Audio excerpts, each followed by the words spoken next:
अस्सलामुअलैकुम। तो मार्केट में दोबारा से फट फैली हुई है और काफ़ी सारे दोस्तों ने पूछा भी था मुख्तलिफ कॉइन्स के हवाले से एग्जिट लेयर आउट किन किन फेसेस पे हमने करना है, वो सारी चीज़ें हम बात करेंगे। तो कल जैसे कि मैंने बताया था कि डोनाल्ड ट्रंप ने जो एग्जीक्यूटिव ऑर्डर के ज़रिए साइन किया है क्रिप्टो के लिहाज से, इसमें बिटकॉइन का नाम ही था क्रिप्टो के लिहाज से, तो वहाँ पे बिहाइंड द सीन काफ़ी ज़्यादा शोर मचा हुआ है कि XRP लॉबिंग कर रहा है, मुख्तलिफ किस्म की कुछ हेरा फेरी वगैरह कर रहा है और इस पे कम्युनिटी ने बहुत ज़्यादा एतराज़ात उठाए हैं। बिहाइंड द सीन ये चीज़ें काफ़ी Okay, emergency press conference. Ripple is undermining American prosperity and freedom.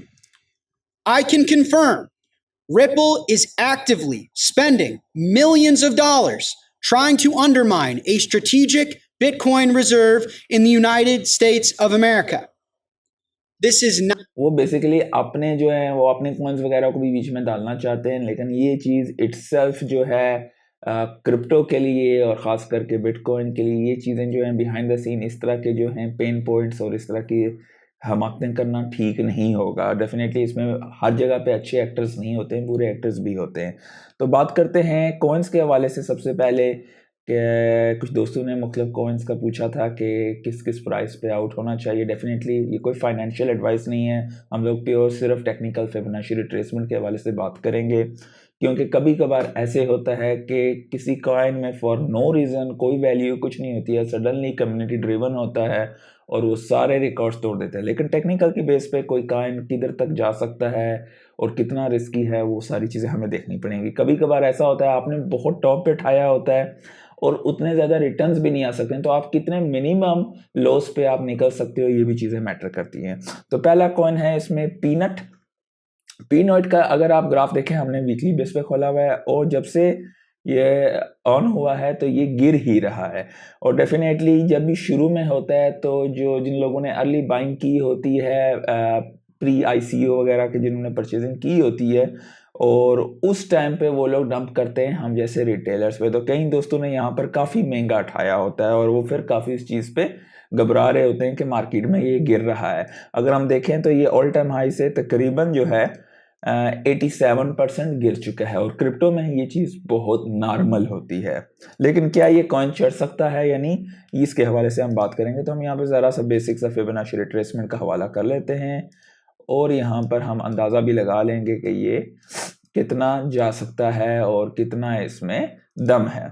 अच्छा, इसमें जो सबसे पहला पॉइंट है वो यहाँ पर मैं शेयर भी कर देता हूँ, और 0.618 का पॉइंट किधर, यहाँ पे भी मैं आपके साथ शेयर कर देता हूँ। और ठीक है, ये कुछ पॉइंट्स हैं मैं आपके साथ शेयर कर देता हूँ। अब ये जो जगह है, आपने इस एग्जैक्ट एरिया में आपने कैश आउट नहीं करना होता है। बेसिकली ये जोन्स के लिहाज से अगर फर्स्ट करेंगे, आपको बता रहा है 0.82 पे आप थोड़ा सा यहाँ से पैसा निकाल लें, क्योंकि हो सकता है कॉइन मैक्स टॉप तक जाए ना, हो सकता है टॉप से ऊपर चला जाए।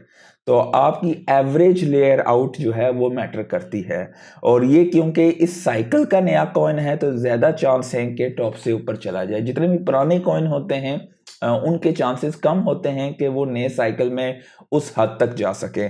और लेट्स से कि अगर आप थोड़ा ज़्यादा बुलिश होते हैं तो नेक्स्ट फेस यहाँ पर आ जाता है 5.9 है। अब यहाँ पर आपको जो है पहले तो अपने लॉस को कम करने के लिए या तो आप 0.82 पे, दोस्त ने शेयर किया था अराउंड $1 के आसपास, गालबन उन्होंने उठाया था कि 1.2 का।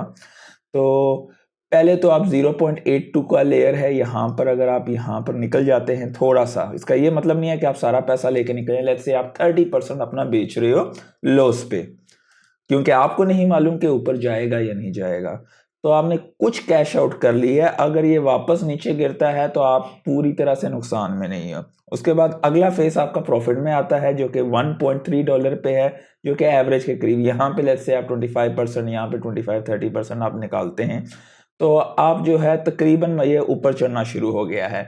तो आप 1.9 पे थोड़ी प्रॉफिट टेकिंग कर सकते हो, और 3.8, अब इसका ये मतलब नहीं है एग्जैक्ट इस कीमत पे, इस कीमत से थोड़ा नीचे, क्योंकि यहाँ पे आपके साथ और भी बहुत ज़्यादा सेलर्स होंगे। लेट्स से कि अगर ये 3.8 है तो आप 3.5, 3.6 पे इसे बेच सकते हैं।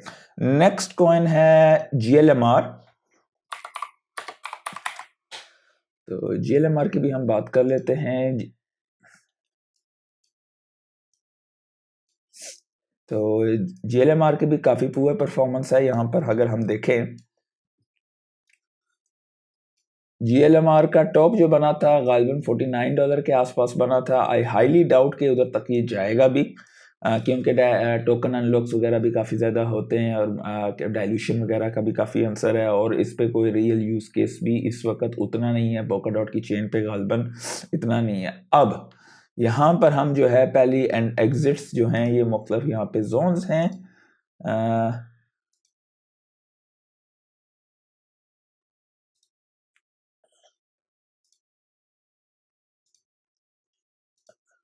ये कुछ जोन्स हैं।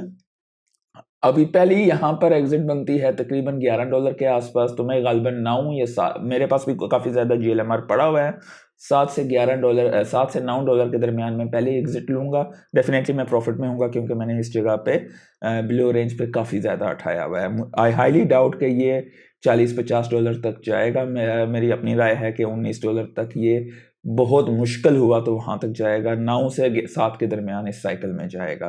तो आप यहाँ पर पहली रेंज पे जो है 20-25% निकाल सकते हैं अगर आपने बहुत ऊपर उठाया। अगर आपने इस जोन में उठाया हुआ है, लेट्स से आपने अगर इस एरिया में उठाया हुआ है तो इट मेक्स सेंस, क्योंकि ये इस वक्त जो है $0.2 के आसपास है। तो आप यहाँ पे $6-7 पे अगर लेके सारा कैश आउट भी कर देते हो, यू आर मेकिंग मनी। जरूरत ही नहीं है कि भाई पिछले टॉप पे जाएगा तो होगा, आपका रिस्क फैक्टर बहुत बढ़ जाता है।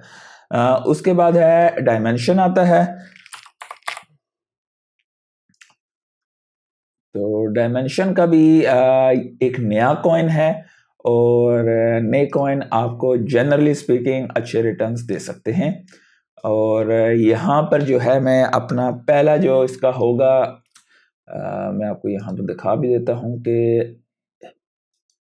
तकरीबन $6 के आसपास एक मैं इसकी रेंज रखूँगा।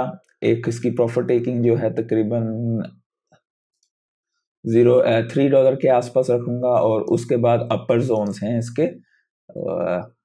मैक्स जो है मैं $21 तक का इंतजार करूंगा। 13 पे जो है मैं तकरीबन इसका मेजोरिटी पोर्शन कैश आउट कर चुका हूँगा, यानी कि $10 से $11 के आसपास, और तकरीबन 50% $60 के करीब करीब मैं निकाल चुका हूँगा। मेरे पास भी खुद भी इसकी होल्डिंग है, मुझे काफ़ी सारे एयर ड्रॉप्स वगैरह इसके मिले हुए थे, तो मैंने खुद परचेजिंग वगैरह इसकी नहीं की हुई है। नेक्स्ट है DYDX।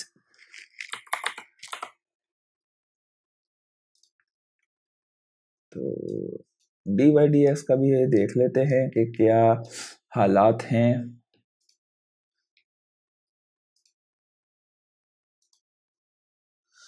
तो आपको पहली इसकी प्रॉफिट टेकिंग जो है गालिबन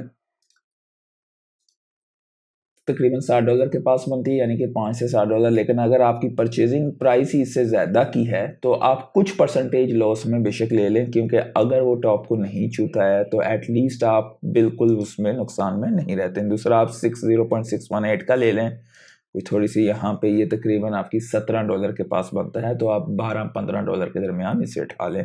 और उसके बाद अगर ये ऑल टाइम ब्रेक करता है तो यहाँ पर अपॉर्चुनिटीज़ हैं कि ये $44 तक जाए, तो आप 35 से 40 के दरमियान थोड़ा थोड़ा लेयर आउट कर लें। और ज़्यादातर चांसेस हैं कि DYDX, क्योंकि इसका एक यूज़ केस भी है, लेकिन ये भी पुराना खिलाड़ी है। बहुत पुराना तो नहीं है, गालिबन मेरे से 2021 में ही आया था, चेक भी कर लेते हैं। हाँ, 2021-22 में आया हुआ है। तो इसके काफ़ी ज़्यादा कंपिटिटर्स हैं अब मार्केट में जो कि इसे अच्छा प्ले आउट करते हैं, तो मुझे नहीं लगता कि इतना ऊपर ये जाएगा। लेकिन यू नेवर नो कि कम्युनिटी कभी कभार जो है for no reason coins market एकदम क्रेजी हो सकती हैं, लेकिन आपको एवरेज आउट होना यहाँ पे स्टार्ट होना पड़ेगा। उसके बाद आता है XAI।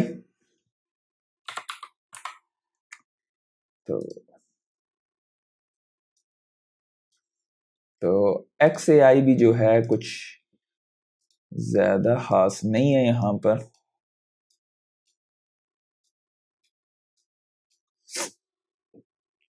XAI का हम लोग ये कर लेते हैं कि पहली प्रॉफिट टेकिंग अराउंड $0.5 के आसपास आप रखिए, और ये एक जोन है वैसे 0.382 का यहाँ पे मुझे अच्छा लग रहा है। तकरीबन 0.6 से $0.7 के दरमियान अच्छी खासी आप कैश आउट कीजिए, और उसके बाद अगला फेस आपका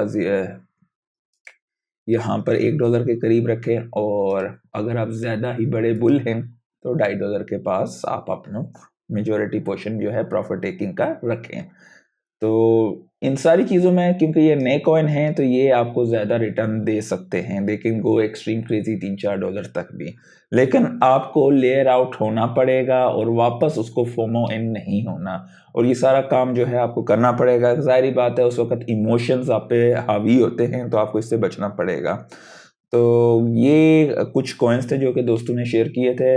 अगर आप लोग चाहते हैं कि मज़ीद और मुख्तलिफ कॉइनों में किन फेसिस पे हमें जो है लेयर आउट होना है तो मुझे ज़रूर कमेंट्स में पूछिएगा। तो नेक्स्ट इंशाल्लाह हम लोग बात करेंगे नेक्स्ट सैटरडे को उसके हवाले से। एवरी सैटरडे का हम लोग ये चीज़ किया करेंगे। तो सोलाना के हवाले से बहुत बुलिश खबर है। सोलाना के ETF पोली मार्केट में इस वक्त चांसेस हैं 89%। तो ये एक्सट्रीम बुलिश न्यूज़ है। वर्चुअल प्रोटोकॉल जो कि बेस पे था अब उन्होंने अनाउंस किया है वो एक्सपैंड हो रहे हैं सोलाना की साइड पे। और फिडेलिटी हायरिंग कर रही है सोलाना ब्लॉकचेन के इंजीनियर्स को अपने वॉलेट की टीम वगैरह की कैपेबिलिटीज़ वगैरह को बढ़ाने के लिए। और कॉइनबेस के CEO ब्रायन आर्मस्ट्रॉन्ग कहते हैं कि bitcoin is a better form of money than gold. और US गवर्नमेंट के हवाले से ये इलोन मस्क जो है वो एक्सप्लोर करना चाह रहे हैं ब्लॉकचेन टेक्नोलॉजी को, ताकि वो जो डोज उनका गवर्नमेंट एफिशिएंसी एफर्ट्स वगैरह के लिहाज से है, वो ये कहते हैं कि इसमें मतलब काफ़ी ज़्यादा इसमें जो है कि कन्वर्सेशन वगैरह होगी मुख्तलिफ किस्म की पब्लिकल ब्लॉकचेन्स के हवाले से, और कौन सी टेक्नोलॉजी को इस्तेमाल किया जा सकता है गवर्नमेंट स्पेंडिंग को ट्रैक करने के लिए, ताकि डाटा रियल टाइम पे हो, हेरा फेरी ना हो।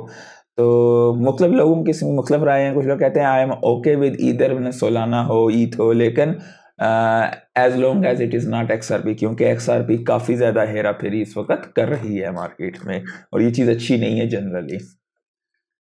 उसके अलावा वर्ल्ड लिबर्टी फाइनेंस, ये जो ट्रम्प का जो नया एक उन्होंने बनाया है प्रोजेक्ट DeFi के हवाले से, उन्होंने $20 मिलियन खर्च किया है, 3001 इथेरियम खरीदे हैं और 95 रैप्ड बिटकॉइन खरीदे हैं। करंटली इनके पास 77,818 इथेरियम हैं और जिन्हें स्टेक किया गया है वाया लीडो फाइनेंस, और रैप्ड बिटकॉइन है 646। ऑफिशियल ट्रम्प कॉइन जो है वो बहुत बुरी तरह से गिर रहा है, $27। मैंने गालिबन आप लोगों से शेयर किया था, जिस दिन आया था, जिस बंदे ने उठा लिया अगले दिन प्रॉफिट टेकिंग करके निकल जाओ। Bitcoin adoption continues to grow in the state of Ohio. अब उन्होंने भी एक बिल जो है for strategic bitcoin reserve introduce किया है, ये भी पुलिश न्यूज़ है। बाइनेंस के CEO कहते हैं currency of AI is crypto. AI के मैंने प्रोजेक्ट ऑलरेडी शेयर किए, मैं ऊपर लगा दूंगा मैं दोबारा से, अगर आप लोगों ने इन्वेस्टमेंट्स नहीं की हैं। वो इस साइकिल के प्रोजेक्ट्स हैं और वो आपको क्रेजी रिटर्न्स देने की सलाहियत रखते हैं। ये पुराने बुढ़े बाबे कॉइन जो हैं ये हो सकता है ऑल टाइम हाई तक भी ना पहुंचे, और 90% ऑफ द कॉइन जो हैं वो डेड हो जाते हैं हर अगले साइकिल में। तो इस चीज़ का ख्याल रखा करें हर साइकिल में, जिस तरह नए कॉइन्स को जो है एक्सप्लोर किया करें, उनका यूज केस। बेशक कई कॉइन्स बिल्कुल क्रैप होते हैं, लेकिन नए कॉइन्स में नैरेटिव के साथ वो आपको एक्सट्रीम रिवार्ड दे जाते हैं, तो उनको लेके बैठना जाया करें, प्रॉफिट टेकिंग किया करें, ठीक है। ये एक स्टोरी सी है उन्होंने शेयर की है कॉइन टेलीग्राफ पे, कि किसी की कोई वालदा वगैरह थी तो उन्होंने बैंक के अकाउंट उनका फ्रोज हो गया था, तो वो काफ़ी दफ़ा कई सालों से कई अर्सों से बिटकॉइन खरीदती थी, उसी बैंक अकाउंट से उसी ट्रांजैक्शन करती थी। तो बैंक ने होल्ड पे उसे लगा दिया और उन्होंने जब पूछा तो उन्होंने काफ़ी सारे सवालात का जवाब देना पड़ा, ये है वो है, और फिर भी उनका अकाउंट फ्रीज रखा। तो ये चीज़ें मतलब एक उनको पता भी है सब कुछ, लेकिन आपका पैसा है। जब उन्होंने बैंक से पूछा कि पैसा मेरा है, तो वो आगे से कहते हैं yes it is your money but you signed in terms that once you send it to our bank we have authority to do so। यानी कि आपका पैसा है और आपकी लगा रहे, ठीक है। तो ये लिटरली जो है बैंक्स, एक बैंक में सारा पैसा रखना, ये भी आज के दौर में बहुत बड़ी हमाकत है। मल्टीपल बैंक्स में अपने अकाउंट रखें कि इन केस एक बैंक आपकी हालत ख़राब कर दे तो आपको जो है पूरी तरीके से आप जो है स्टक ना हो जाओ लाइफ में। तो ये चीज़ें काफ़ी आपको ख्याल रखना पड़ेगा। इसके अलावा बिटकॉइन जो है यू ट्रूली ओन, अगर आप उसे ऑन करते हो बिटकॉइन को और आपको मालूम नहीं है कि उसकी सिक्योरिटी किस तरह की जाती है, तो भी आप अपना सारा कुछ ज़ाया कर सकते हो। बाकी हम मार्केट में देखें तो इस वक्त मैंने जो आपको बताया XRP की वजह से जो थोड़ा शोर शराबा लगा हुआ है और मार्केट में हेरा फेरी की जा रही है, बिहाइंड द सीन परचेजिंग हो रही है। तो घबराने की चीज़ नहीं है। ये चीज़ें कुछ दिनों में जो है लॉन्गर पिक्चर की तरफ देखें, बड़ी पिक्चर जूम आउट करके देखेंगे तो आपको बहुत सारी चीज़ें क्लियर दिखाई देंगी। ये इस वक्त इन द मीन टर्म आप लोगों के साथ हेरा फेरी की जा रही है। पिछले 24 घंटे में $222 मिलियन जो है लोगों को लेवरेज फ्लश आउट किया गया है। बाइनेंस टॉप पे है। फेयर एंड ग्रीड के हवाले से बात करें तो अभी भी हम ग्रीड पे हैं 75 के। मार्केट कैप 3.61 ट्रिलियन का है और बिटकॉइन तकरीबन $105,000 के आसपास है। सोलाना $260 के आसपास है। लाइक कर दीजिए, लोगों के साथ शेयर कर दीजिए, इससे चैनल को मोटिवेशन मिलती है। आज के लिए इतना ही। अल्लाह हाफिज़।